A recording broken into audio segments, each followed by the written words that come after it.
नमस्कार साथियों, PTI Narpat classes में एक बार फिर से आपका स्वागत है। आपने मेरी पिछली वीडियो बहुत जोरों से लाइक की, शेयर की, अच्छे-अच्छे कमेंट किए। मुझे बहुत अच्छा लगा। तो मैं आपको आज एक टॉपिक पढ़ाऊंगा, बॉडी मास इंडेक्स। मैं बेसिकली नेट की तैयारी कर रहा था। नेट तो मेरा वैसे 3 बार क्लियर है। जीआरएफ की तैयारी कर रहा था, तो ये टॉपिक बीच में आ गया। इसमें ये नाम मेरे को बार-बार परेशान कर रहा था, लैम्बर्ट एडोल्फ जैक्यूज क्यूटलेट। ये बहुत लेट याद हो रहा था, तो मैंने ये टॉपिक बीच में ले लिया।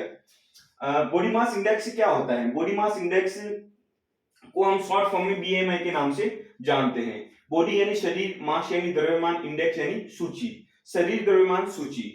तो ये जो शरीर द्रव्यमान सूची है वो हमारे एक मैथमेटिशियन थे, एडोल्फी क्यूटलेट। एडोल्फी क्यूटलेट ने 1830 के अंदर ये सूची इंडेक्स बनाई, क्योंकि ये गणितज्ञ थे, मैथमेटिशियन थे, विशेषज्ञ थे। तो उन्होंने इस प्रकार से एक सूची बनाई और सूत्र के हिसाब से कुछ अंक निर्धारित कर दिए। ये बीएमआई अंक निर्धारित कर दिए और इनके अकॉर्डिंग शरीर का भार की कैटेगरी निर्धारित कर दी। तो उन्होंने एक फॉर्मूला दिया था बीएमआई। बीएमआई का फॉर्मूला क्या होता है? शरीर का भार किलोग्राम में अपॉन ऊंचाई मीटर में इंटू ऊंचाई मीटर में, यानी ऊंचाई का स्क्वायर हो जाएगा। शरीर का भार किलोग्राम में। हमेशा ये ध्यान रखना है, भार हमेशा किस में आएगा? वेट कैटेगरी केजी में आएगी, किलोग्राम में आएगी, और ऊंचाई हमेशा मीटर में आएगी और मीटर में स्क्वायर करना है मीटर का। तो मैंने अपने शरीर का बीएमआई निकाला है। मेरे शरीर का वेट है जो 93 केजी है और मेरी जो हाइट है वो लगभग 5 फुट 11 इंच है, जिसे मैंने मीटर में कन्वर्ट किया तो 1.8 मीटर 1.8 मीटर आया। तो इनको मैंने गुणा भाग किया, तो मेरा जो अंक निर्धारित हुआ वो हुआ 28.7। 28.7 मेरा बीएमआई अंक है। अगर आप भी अपने अपने शरीर का बीएमआई अंक निकालेंगे तो मेरे हिसाब से ये बीएमआई इंडेक्स आपको बिल्कुल इजीली याद हो जाएगा।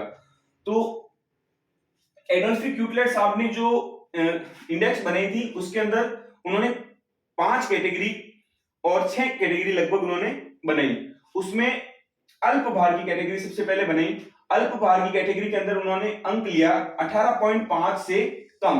अगर बीएमआई इंडेक्स में यदि किसी का भार 18.5 से कम आता है तो वह अल्प भार की श्रेणी में आएगा, यानी उसका वजन कम है, उसे वजन बढ़ाने की जरूरत है। अगर बीएमआई इंडेक्स के अंदर वेट 18.5 से 24.9 तक आता है तो वह सामान्य भार की कैटेगरी में आएगा। और यदि 25 से 29.9 जो कि हमारी कैटेगरी आई है, मेरे वेट की कैटेगरी आई है, क्योंकि मेरा वेट का जो नंबर आया वो आया है 28.7, ठीक है, तो मैं इसी कैटेगरी के अंदर आऊंगा। तो मैं अति भार, ओवर वेट की कैटेगरी में चल रहा हूं। ओवर वेट की कैटेगरी में तो चलना ही है।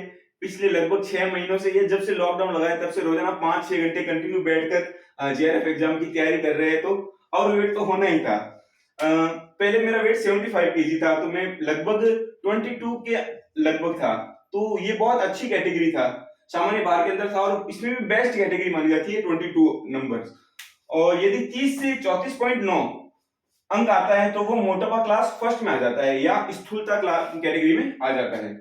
और 35 से 39.9 अंक आता है तो बीएमआई में तो वो मोटापा क्लास सेकंड आ जाता है। और 40 से अधिक अंक आता है तो वो मोटापा क्लास थर्ड में आ जाता है। इसमें याद रखने लायक चीज है सिर्फ ये फॉर्मूला, शरीर का भार किलोग्राम में, ऊंचाई मीटर में, और इंटू वापस ऊंचाई आएगी मीटर में। ये बीएमआई का फॉर्मूला है, ये ज्यादातर पूछा गया है।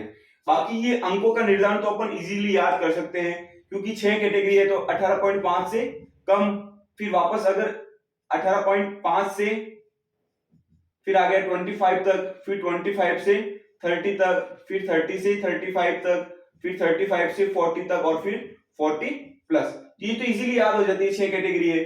पर जो ये फॉर्मूला है इसमें ध्यान रखना है, वजन जो है हमेशा केजी में और ऊंचाई हमेशा मीटर में याद रखनी है। उम्मीद करता हूं ये आपको समझ में आएगा। पीटी एग्जाम में एक क्वेश्चन इसमें से पूछा जाता है। धन्यवाद साथियों।